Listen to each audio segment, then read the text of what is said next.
மக்கள் முன்னேற்றக் கழகம் மாநகர் மாவட்ட செயலாளர் அக்பர் ஷெரீப் அவர்கள் திருச்சி ரோடு ஐவிஎஸ் காலனியில் உள்ள நீண்ட நாட்களாக கடந்த 30-40 ஆண்டு காலமாக பட்டா இல்லா மக்கள் பெரும் போராட்டம் நடத்தி வரும் சூழ்நிலையில் அந்த இடத்தில் களப்பணி செய்தார். அதை பற்றி சொல்லுங்கள்.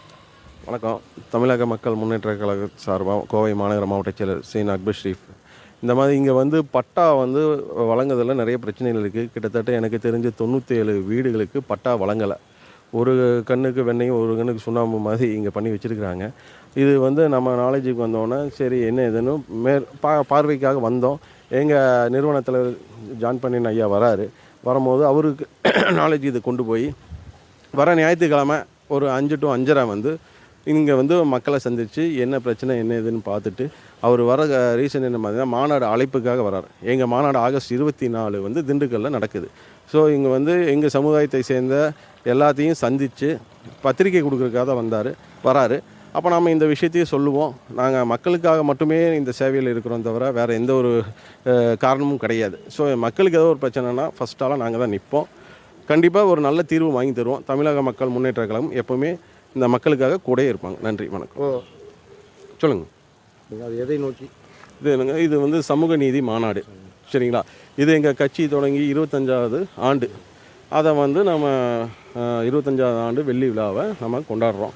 திண்டுக்கல்லில் கொண்டாடுறோம். எல்லா தமிழ்நாட்டிலேருந்து எல்லா நிர்வாகிகளும் அதுக்கான கலைப்பணி எல்லாம் செஞ்சிட்ருக்காங்க. எங்கள் தலைவர் எல்லா ஊருக்கும் சுற்றுப்பயணம் வந்துட்டுருக்கார். எங்களுக்கு டேட் 27ஆம் தேதி கோயம்புத்தூரும் 28ஆம் தேதி அன்னூரும் கொடுத்துருக்காங்க. ஸோ நான் அன்னூர் இப்போ கோயம்புத்தூரில் நாங்கள் பண்ணுறோம், சிறப்பாக பண்ணுறோம். இந்த ஐவேஸும் ஒரு பகுதியாக அவர் பாருங்கள். கண்டிப்பாக இங்கே நான் கூட்டிகிட்டு வருவேன்.